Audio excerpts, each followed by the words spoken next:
Hey everybody, it's Jason McLaren with the Leadership Loading Podcast. Today we're talking to Karl Swanepoel. He's the CEO and founder of Revolancer freelance platform that aims to revolutionize freelancing, hence the term Revolancer.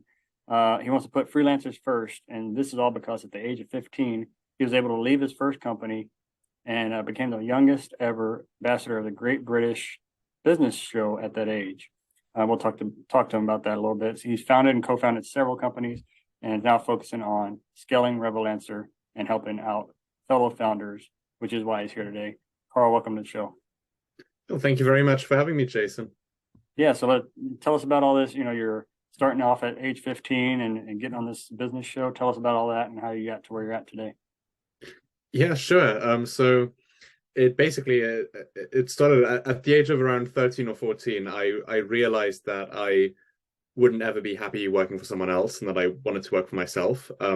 So I took that very seriously at a young age, which I don't think a lot of people do. And then I didn't take school so seriously, which I think, people do more often. So in other words, I ignored school basically from the age of 13 until when I left, to a very large degree, to focus on various different projects that I had. So I started off freelancing, that then quickly developed into setting up websites and building businesses, and also setting up a small marketing agency to kind of do that for other people as well. And then I went to university, again, followed this trend of focusing a bit more on my own personal projects, founded Revolancer halfway through my final year, graduated, and now I'm fortunate enough to run Revolancer full time since graduating about a year and a half ago. But the business show that you asked about, that's Europe's largest business conference. It happens twice a year in London, and they reached out to me, actually, if I remember correctly, in around 2014, having read about some of the stuff I did. I don't exactly know how they found me, but they found me and they asked me if I wanted to be a brand ambassador, and I was 15 at the time. And I was very excited to do that. And I've been ambassador there a handful of times, and also exhibited there and gave a keynote speech there as well in 2018. Awesome. I think that's great that they find you. It's always nice when the client or the customer finds you and you get that lead that way.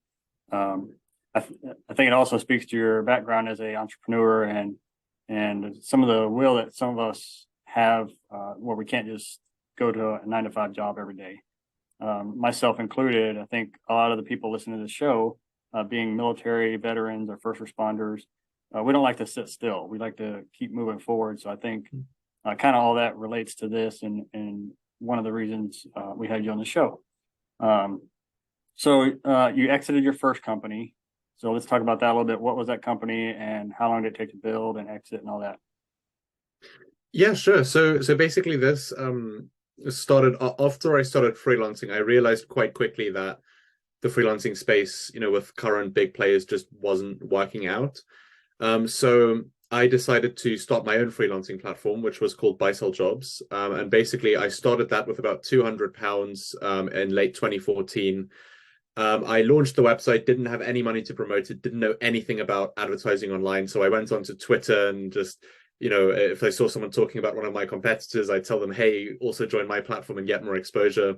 And I would do that for several hours every single day. And then after a couple of months, I grew the user base to more than 2,000 users without ever spending a penny on advertising.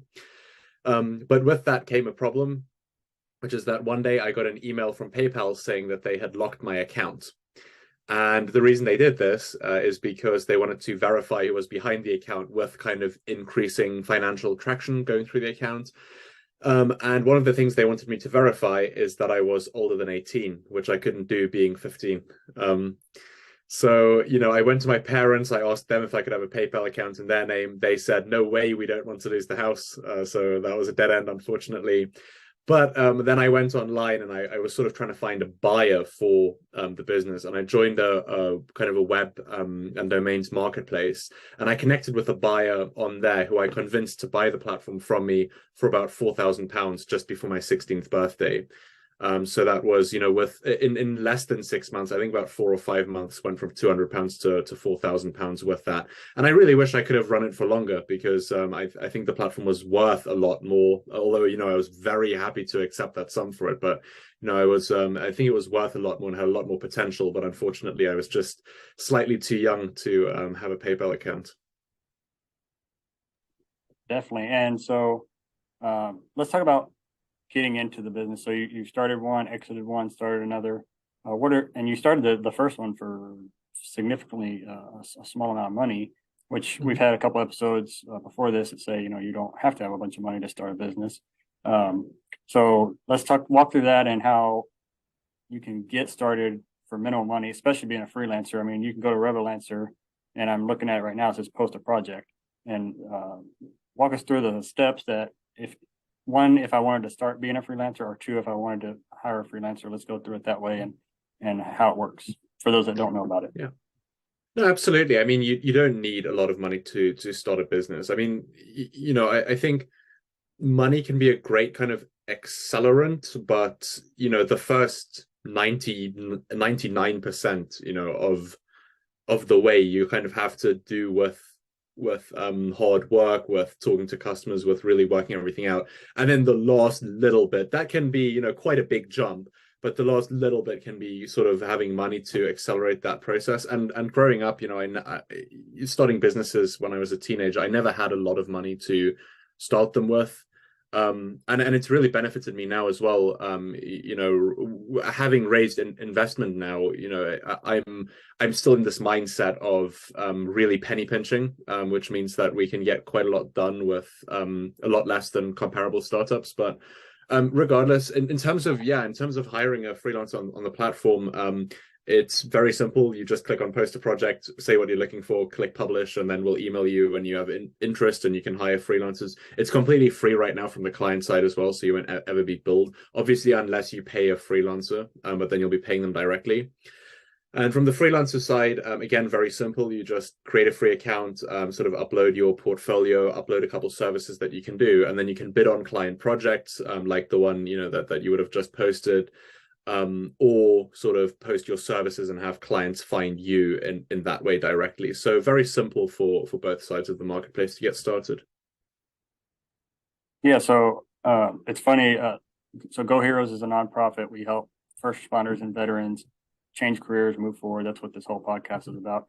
But my for-profit side it's called Isolence. We merged three words: integrity, excellence, and service together, kind of like you did with Revolancer. And that's we do freelancing, and so this is a great tool. And we've seen with that, and then hiring people also for Go Heroes, we sometimes sub out projects, small projects, such as our logo. When we did our logo, we did it through a freelancing service, just because we don't have that expertise, right? And so these kind of portals are useful for people that are trying to get small jobs done through the freelancing. And then also for those that want to start a side gig, especially if you're a first responder or a veteran or even a civilian that's trying to get out of your 9 to 5, you can start your side gig, doing it nights and weekends as a freelancer. And then once you get your clientele built up and your portfolio built up, you can, make it a full-time gig if you're working pretty good. So tell us about the Plus pages. That's like one of the main things when you go to your website. It says start your Plus page. It looks like a portfolio type system, and people can start from there. It is, absolutely. So you get if you sign up as a freelancer, you get the Plus page automatically. But basically it is a link in bio solution. So you'll have plus.page/your name. And on there you can talk about yourself, you can highlight pieces of work you've done, and also link to other places. So it's a great kind of link in bio solution, great alternative to Linktree, specifically for freelancers who want to immediately show off their portfolio. So yeah, it's free. There's also a paid version that gives you access to more customization, but if you sign up for a freelancer account for free, you get it automatically. Awesome. Yeah, we use I think we use link in bio for our Instagram for Go Heroes because we got a bunch of stuff on there. And then I use another one on my personal one, but definitely useful tools. So I know Revolancer.com is the website. Are you guys on like social media or LinkedIn? Yeah, absolutely. If you just search for Revolancer, you should hopefully find it. That's the benefit of having a unique name like that. Yeah, exactly. Yeah.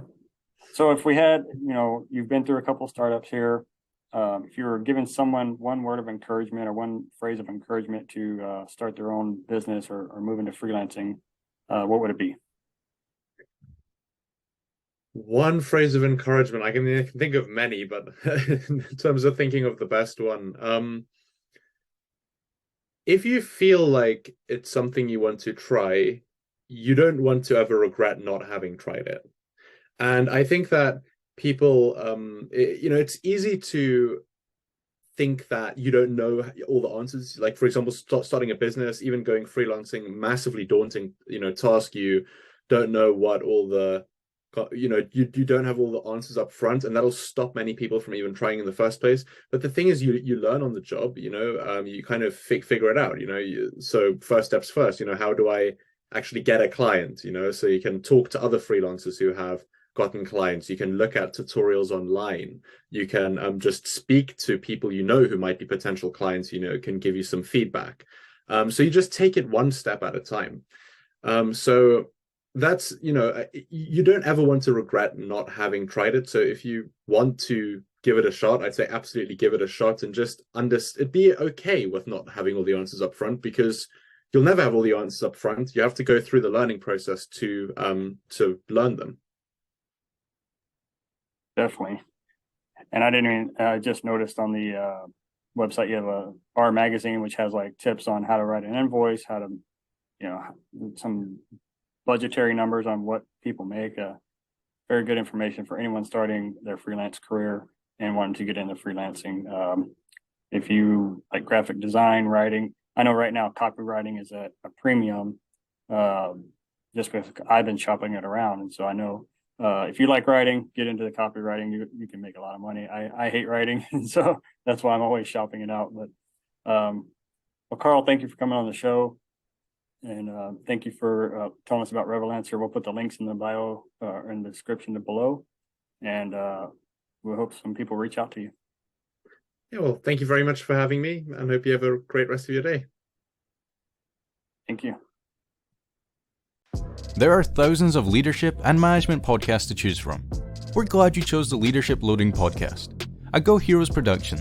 If you'd like to support Go Heroes Inc., visit www.goheroes.org. And with that, it's time to wrap up today's show. Thank you so much for listening. We sincerely hope you liked it. Don't forget to like, subscribe, and share this podcast with your family and friends. Let's all grow together.